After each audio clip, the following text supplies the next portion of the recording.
क्या सच में मौलवियों ने दीन बेच दिया? इमामत कर रहा है, उसका पैसा दीन बेचना हुआ?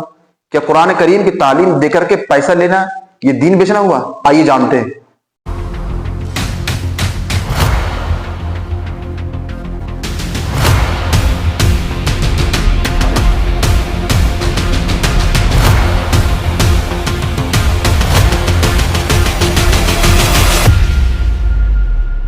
आपने ये हमेशा सुना होगा ना कि ये कहते हुए लोगों को कि मौलवियों ने दीन बेच दिया। क्यों भाई? कुरान की तालीम देता है, पैसा लेता है, इमामत करता है, पैसा लेता है, ये तो दीन ही बेचना हुआ ना। मतलब अगर कोई मौलवी ये काम कर ले तो दीन बेचना हो गया, और अगर कोई दूसरा कर ले तो वो उसको तरक्की याफ्ता मानते हैं कि ये इंसान तरक्की कर रहा है, पैसा कमा रहा है, बहुत अच्छा इंसान है, नेक माना जाता है। जैसे कि मैं आपको मिसाल देता हूं, जैसे हज करना कितना बड़ा सवाब है, फर्ज है हज करना। तो जो हज कमेटी होती है, जो लोगों को हज के लिए भेजता है, वो क्या करता है? जो हाजी होता है उनसे पैसा लेता है, 2 लाख 3 लाख 4 लाख रुपए, जैसे टिकट हो, जिस हिसाब से हो उस हिसाब से वो पैसा लेता है।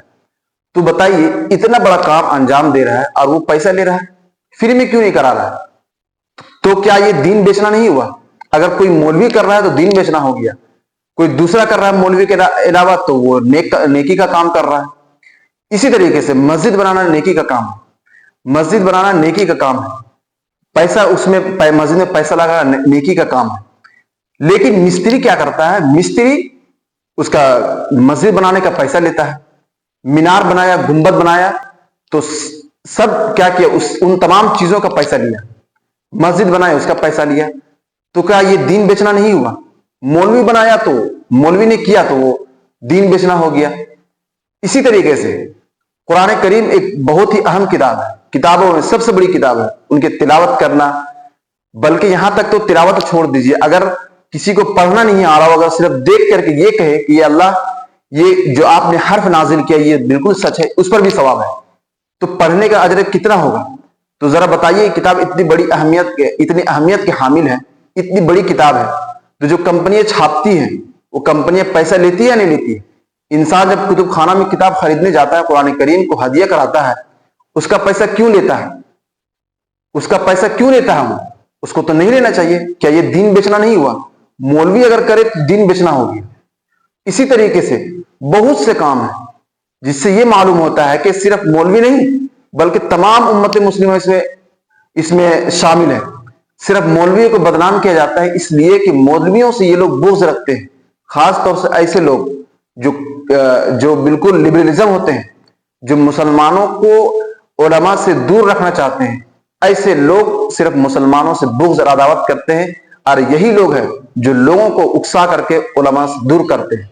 अगर हम ये मान लें कि मौलवी दीन बेच रहा है, इमामत कर रहा है, पैसा लेता है, दीन बेचना हुआ, कुरान करीम की तालीम दे रहा है, पढ़ा रहा है, उसका पैसा ले रहा है, तनख्वाह ले रहा है, तो ये दीन बेचना हुआ है। तो मौलवी का जो खर्चा वो कौन देगा? तेरा बाप। कौन देगा? तेरा घर वाला देगा, तेरा बाप देगा। मौलवी का बाल बच्चा नहीं है। मौलवी के लिए क्या मन्ना सलवा उतरता है ऊपर से? वो भी तो मेहनत करके कमाता है, वो भी उसके पास भी उसका भी तो पेट है, उसका भी तो पेट भरना चाहिए, उसके भी तो बाल बच्चे हैं, बीवी है। एक जमाना था कि जब बादशाह इमाम और मुअज्जिन और पढ़ाने वालों को जब रखता था तो वो अपनी तरफ से हदिया देता था खर्चे के लिए। गांव मोहल्ले वालों की जिम्मेदारी नहीं थी, इसलिए पहले लोग गांव मोहल्ले वालों नहीं दिया करते थे, बादशाह की जिम्मेदारी थी, क्योंकि बादशाह रखता था इनको, इसलिए उनकी जिम्मेदारी थी, और वो हदिया के तौर पर उनको खर्चा दिया करता था। लेकिन अभी कौन देता है? आपके तो हवा टाइट हो जाती है 7,000 8,000 10,000 रुपए देने में। किसी जगह इमाम अगर 10,000 रुपए मांग कर ले, उसको तो रखता ही नहीं, उसको निकाल देता है। एक तो रखता नहीं, अगर वो पहले से है उसको तनख्वाह बढ़ाने के उसको निकाल देगा, 8,000 में तो अच्छा आ जाता है। तुम्हारी तो हवा टाइट हो जाती है 8,000 10,000 रुपए देने में, और कहते इमाम ने दीन बेच दिया, मौलवियों ने दीन बेच रखा है। तेरा बाप का खाता है क्या? इसलिए ऐसे लोगों की बातें बिल्कुल भी ना सुनो। ये लोग जो सोशल मीडिया में जो बैठ करके बकवास करते रहते हैं ना, ये लोग सिर्फ उलमा से लोगों को दूर रखना चाहते हैं, ताकि ये सारे लोग गुमराह हो जाएं और मौलवियों को किनारे कर दें। ये सब अंग्रेज के एजेंट लोग हैं, इन लोगों से दूर रहे। चलिए फिर मिलते हैं अगली वीडियो में इंशाअल्लाह।